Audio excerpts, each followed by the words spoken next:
오늘은 어싱 땅과의 접촉이 치유한다 이 책의 6장 원조 항염증제의 내용을 볼 것입니다. 이 내용이 좀 많기도 하고 또 중요한 내용이기도 해서 두 번에 걸쳐서 나눠서 살펴보도록 하겠습니다. 시작하기 이전에 바로 전에 이제 올린 영상이 있죠. 양파 어싱 테스트요. 요게 이제 100일간에 걸쳐서 50일차에 한 번, 또 50일차에 한 번 서로 바꿔서 이렇게 했습니다. 확실하게 어싱을 물은 쪽에 아무튼 식물의 영향이 갑니다. 그러니까 더 훨씬 더 잘 자라고 물은 쪽이요. 차이가 남을 볼 수 있습니다. 시간이 없으신 분들은 그 영상 뒤편에 그 10일 단위로 이렇게 비교 영상을 이렇게 찍어 놓은 게 있어요. 그래서 그 어싱을 어디다 물었는지를 보시면서 자세히 살펴보시면 이해하는 데 더 도움이 되실 겁니다. 그 시간 나시는 대로 한번 보시고요. 그 다음에 어싱 상담 이거 유료화하는 거 계속 유지하도록 하겠습니다.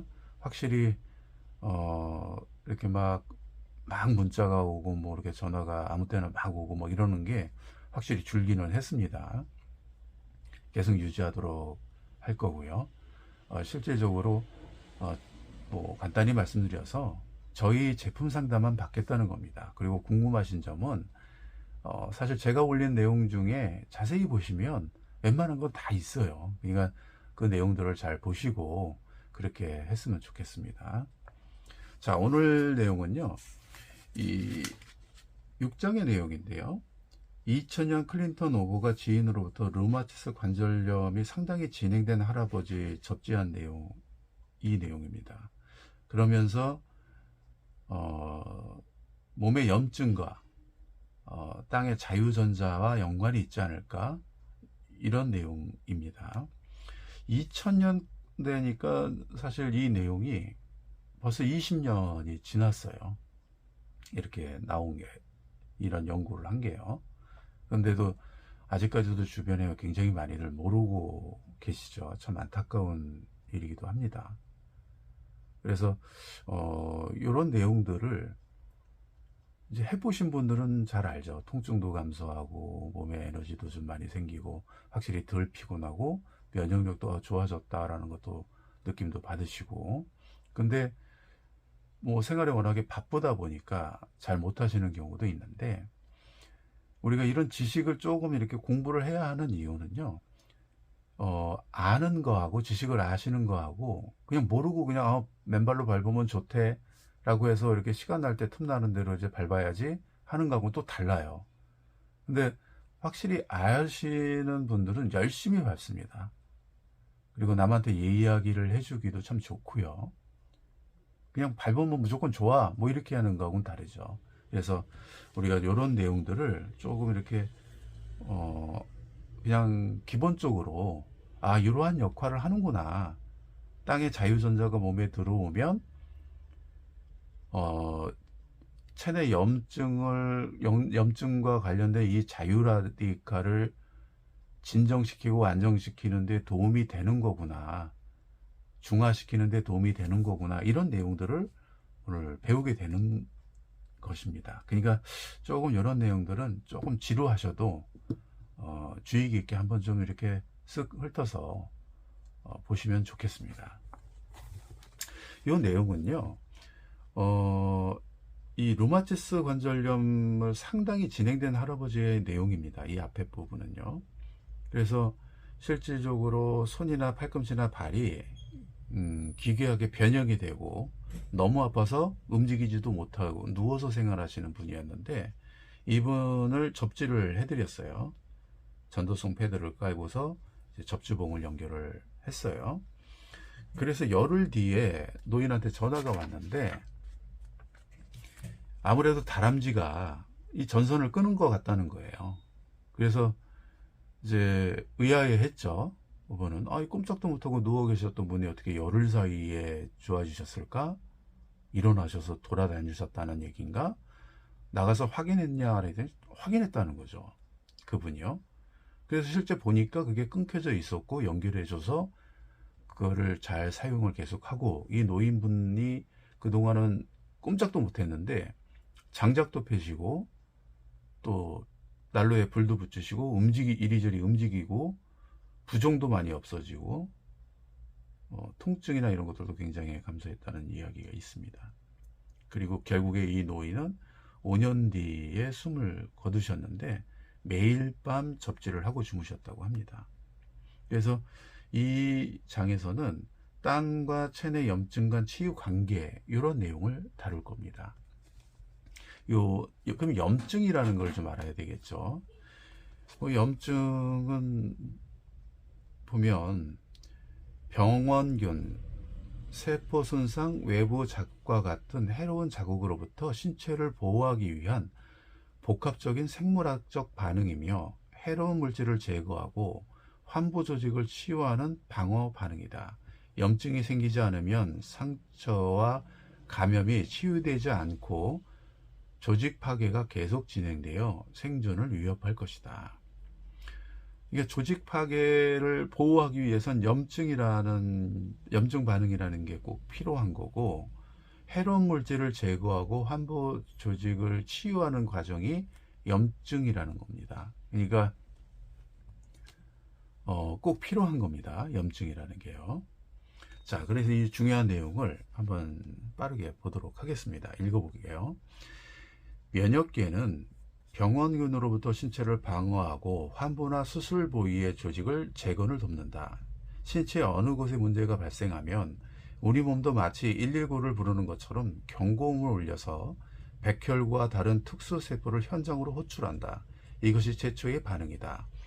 백혈구는 정찰 순찰차처럼 체내 조직을 돌아다니며 감시하다가 바이러스, 박테리아, 외부 미생물 또는 내외상으로 손상된 세포를 발견하면 즉시 대응 태세를 취한다. 일부 세포는 무기로 사용하는 강력한 자유 라디칼을 대량으로 방출하여 이른바 산화적 폭발, 손상된 세포와 외부 미생물을 공격한다. 자유 라디칼은 그간 부당한 평가를 받았으나 사실은 몸에 꼭 필요한 작용을 한다. 간단히 말해서 자유 라디칼은 전자 1개 또는 그 이상 부족하여 양전하를 띠는 분자이며 안전된 상태를 이루기 위해 자유전자를 찾아 움직인다. 이런 성질이 있기 때문에 친전 자체라고 한다. 말 그대로 전자를 좋아하는 뜻이다. 자유 라디칼은 전자와 결합하기 위해 대개 병원균이나 손상된 조직에서 전자를 뺏어온다. 이 같은 작용을 통해 우리 몸에서 몰아내야 할 나쁜 세균을 죽이고 손상된 조직을 해체해서 제거한다. 이러한 치유 과정이 끝나면 면역 반응 때 생긴 다량의 자유 라디칼은 몸속에 있는 자유전자나 황산화 물질과 결합해 중화된다. 상처가 나거나 병이 들면 항상 이 반응이 일어나며 이것을 염증 반응이라 한다. 그 결과 우리도 잘 아는 염증 증상, 즉 빨갛게 붓고 아프며 열이 나고 국소적인 기능 장애가 나타난다. 자, 이 내용은요, 이제 영상 촬영하면서도 전에도 몇 번 이 내용을 이야기를 한 적이 있습니다. 우리 몸이 이제 병원균이나 나쁜 미생물이나 뭐 박테리아 뭐 이런 걸로 인해서 또 외부적인 손상에 의해서 이런 것들이 일어나게 되면 이제 치유를 해야 되잖아요. 근데 이때 강력하게 일어나는 게 자유 라디칼을 대량으로 방출한다는 겁니다. 우리 세포 내에서요. 근데 이 자유 라디칼이 손상된 세포와 외부 미생물을 이제 공격을 한다는 거예요. 그래야 보호를 하니까요.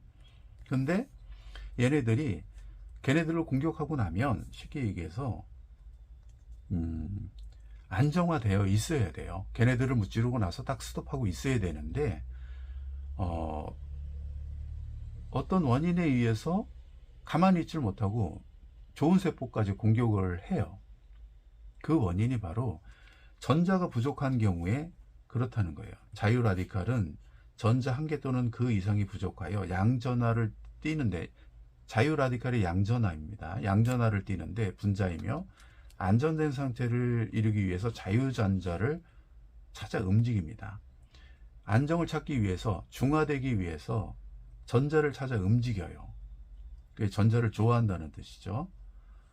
그래서 대개는 자유 라디칼은 손상된 균에서, 병원균이나 손상된 조직에서 전자를 뺏어온다고 해요. 그래서 자기 스스로 안정화를 이룬다고 합니다. 이 내용입니다. 그러기 위해서 이제 자유전자나 황산화 물질과 결합해서 중화되어야 얘네들이 제 역할을 한 다음에 안정적으로 가만히 있는다는 얘기입니다. 자, 여기서 이제 또 중요한 내용이 나옵니다. 요 밑에 내용을 좀 더 보도록 하겠습니다. 만성염증, 니코르 전자 부족. 자, 염증에는 급성과 만성 두 가지 형태가 있다. 급성 염증은 신체가 해로운 자극에 최초로 보이는 반응이다. 이때 앞서 설명한 바와 같이 혈액에 있던 백혈과 혈장이 상처난 조직에 투입된다. 여기까지는 좋다. 이것은 필요한 과정이다.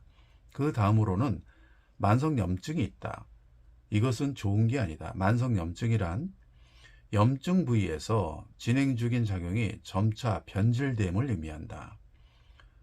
조직 파괴와 치유 작용이 동시에 일어나는데 문제는 자유라디칼이 주변에 있는 건강한 조직까지 공격한다는 것이다. 이런 파괴전이 계속되면 심각한 피해를 입을 수 있다. 자유라디칼은 분명히 면역 반응에서 주요 역할을 한다. 그런데 소임을 당한 뒤에도 면역 반응이 완전히 종료되지 않을 때 문제가 생긴다. 적군을 무찌르던 장수가 돌변하여 아군을 공격하는 것이니 건강한 세포까지 난도질 당한다. 집 지키는 개가 도둑에게 달려들다가 옆에 있던 주인까지 물어뜯는 격이다. 자유라디칼이 건강한 조직까지 파괴하고 산화하면서 면역 반응이 추가적으로 일어나게 되고 백혈구가 더 많이 투입되고 그러면 자유라디칼도 더 많이 생긴다.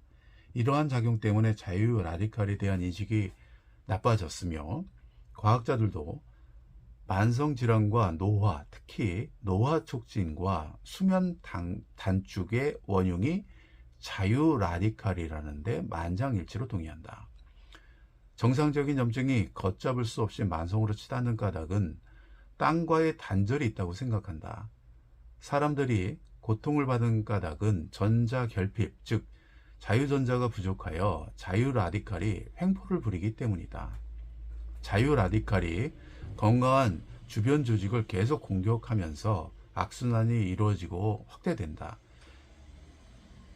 쉼 없는 공격 모드는 만성염증이라는 자가 면역 반응을 불러일으킨다. 면역 반응이 걷잡을 수 없이 확산되거나 급기야 자기 자신, 바로 당신까지 공격하기에 이른다. 네, 이 내용을 좀 정리를 해보겠습니다. 이제 만성염증이 전자 부족에 있지 않나. 염증이라는 건 필요하다고 했습니다. 이 앞장에서 보면요. 상처가 나거나 병원군을 무찌르는데 염증 작용이 반드시 있어야 우리가 생명을 지킬 수 있는 거죠. 근데 문제는 만성염증이 되는 게 이게 문제예요. 근데 이 만성염증이 왜 생기냐면 여러 가지 이유는 있겠지만 이 내용에서 지금 이 포커스를 보는 부분은 자유라디칼과 만성염증에 연관이 있다는 겁니다. 실제 이제 학계도 그렇게 보고가 되어 있죠. 이 자유라디칼이 이 면역 반응의 주요한 역할을 하는데, 예를 들면 이 내용이죠. 나쁜 균이 들어왔을 때 얘네들을 장수로 치면은 장수가 나가서 무찔렀는데 얘가 흥분해가지고 우군, 이제 좋은 세포까지 공격해서 상처를 준다는 거예요. 그래서 상처를 주면 또 다시 백혈구가 더 많이 투입되게 되고 자유라디칼도 더 많이 생겨가지고 또 이게 이제 악순환이 되는 거예요. 계속 돌면서. 자꾸 그러다 보면 이게 이제 만성염증이 된다는 겁니다. 이 만성염증에는 이 뒷장에서도 이제 배우겠지만, 뭐 암이나 심혈관기관이나 당뇨나 뭐 정말 엄청나게 많은 병을 일으키고 있어요. 이 만성염증이요. 근데 이 자유라디칼과 연관이 있다는 거고, 이 자유라디칼은 자유전자와도 연관이 있다는 겁니다. 정리를 하자면요. 그래서 안정화를 이루기 위해서 위에서 본 것처럼 자유전자나 황산화 물질과 결합을 원해요. 자유라디칼이. 그래서 결합해서 중화돼서 안정화를 이루어야 돼요. 근데 체내에 황산화 물질과 이 자유전자가 부족하게 되면 안정화가 안 된다는 겁니다. 쉽게 얘기하면요. 그럼 안정화가 안 되면 자꾸 이제 만성염증이 많이 발생이 된다는 거예요. 그래서 그 연관성이 있다고 이야기를 하고 있는 겁니다. 여기 부분에 여기 보면 자유라디칼은 건강한 주변 조직을 계속 공격하여 악순환이 이루어지고 확대된다. 쉼없이 공격 모드로 만성염증이라는 자가 면역 반응을 일으키게 된다. 면역 반응을 걷잡을 없이 확산되거나 급기야 자기 자신, 바로 당신까지 공격하게 이른다. 이 면역 반응, 자가 면역 반응, 이거 많이 들어보지 않았나요?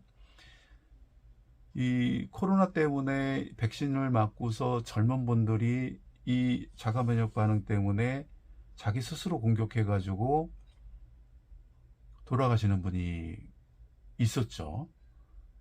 그러니까 이게 자유 라디칼과 연관이 있다는 겁니다. 근데 이런 분들은 결국에 보면 우리가 그래서 이 백신 맞고 이렇게 젊으신 분이나 이런 분들은 이 어싱하는 거 굉장히 중요합니다. 그래서 이 자유 라디칼이 막 미친 듯이 날뛰는 거를 중화시켜 줘야 돼요. 근데 이 자유 라디칼은 양의 전자를 띠고 있다고 했습니다. 땅은 음의 전자를 띠고 있죠. 이 자유전자는요. 그러니까 이게 결합이 돼서 중화시켜서 안정화시켜야 돼요. 만일에 땅을 못 밟고 뭐 이러면 여기 얘기하는 황산화 물질이 풍부한 음식, 또 약이나 이런 것들을 드시는 게 좋겠죠. 그래서 굉장히 중요한 내용입니다. 그래서 이 자유라디칼은 이 세포, 그러니까 병균이나 이런 걸 죽이는데 꼭 필요한데 얘네들이 꼭 필요한 거예요. 그리고 과학자들도 오래전부터 이게 뭐 만성질환이나 노화나 또 수면 단축이나 병이나 이런 부분에, 그러니까 이런 부분에 연관이 있다고 알고 있었죠. 그래서 이제 이 내용이고요. 다음에 이 병의 원인 염증, 뭐 이 내용은 그렇게 좀 지루하긴 한데 정리를 하면요. 병의 원인이 염증에 있다, 이런 내용입니다. 그래서 이제 뭐 노벨상 받으신 분의 이야기가 뭐 위궤양의 원인이 스트레스나 매운 음식이 아니라 세균에 감염된 염증이라고 이제 그거를 보고 했는데, 그분들이 이제 노벨상을 받았고, 그 다음에 심혈관기관, 심장마비 뭐 이런 거와 관련해서 콜레스테롤 수치가 높은 분들이 옛날에는 심장마비나 뇌졸중을 일으킬 확률이 더 높다, 더 위험하다, 뭐 이렇게 이야기를 했는데, 이제 그거보다는 이제 CRP 반응, C 반응성 단백질이라고는 생화학 물질, 요 수치가 높으면 심혈관 질환을 한 5배, 뇌졸중, 심장마비 그런 위험의 4배 더 높다고 합니다. 그러니까 이런 부분도 참고를 해야 되죠. CRP 부분, 그 다음에 당뇨에도 이제 영향이 있다는 그러한 내용들입니다. 그래서 이 내용들을 보면 이 결국 이제 자유 라디칼 때문에 만성염증, 발생이 되면 다른 원인도 있겠지만요. 아무튼 이 만성염증과 관련된 질환이 이제 2000년도만 해도 이제 요 정도의 내용이 있었습니다. 그러니까 알레르기, 알츠하이머, 루게릭병, 빈혈, 관절염, 천식, 자폐증, 암, 심혈관 질환, 그 다음에 당뇨 1, 2형, 섬유근육통, 장질환, 심부전, 루푸스, 다발성 경화증, 통증, 취장염, 건성 습진, 뭐 이런 거와 관련된 거가 있었는데, 이제 최근에는 치맥, 고혈압, 비만, 당누수, 불멸증, 골다공증, 아토피, 노화, 천식, 관절염, 난임, 조산, 뭐 이런 내용들도 더 이제 추가가 됐어요. 그러니까 이 만성염증이 굉장히 하여튼 뭐 정말 만 가지 병을 일으키는 것 같아요. 그러니까 이 만성염증이 우리 몸에서 발생이 안 되도록 이렇게 계속 노력을 해야 되는데, 아까 전에 이야기한 것처럼 이 자유 라디칼이 이 만성염증을 일으키는 주범이 되기도 합니다. 그러니까 이 자유 라디칼이 음의 전자가 부족하거나 황산화 물질이 부족하게 되면 자꾸 건강한 세포까지 공격을 하니까, 그래서 이게 만성으로 치닫게 되는 거죠. 그러니까 이런 부분을 이야기를 하고 있습니다. 자, 오늘 내용은 요것으로 하고요. 그 다음에 2부에서는 잃어버린 고리 어싱 요 내용과 몇 사진들 어싱을 했을 때 요 사진과 이런 내용들을 가지고 나머지를 더 다루도록 하겠습니다. 감사합니다.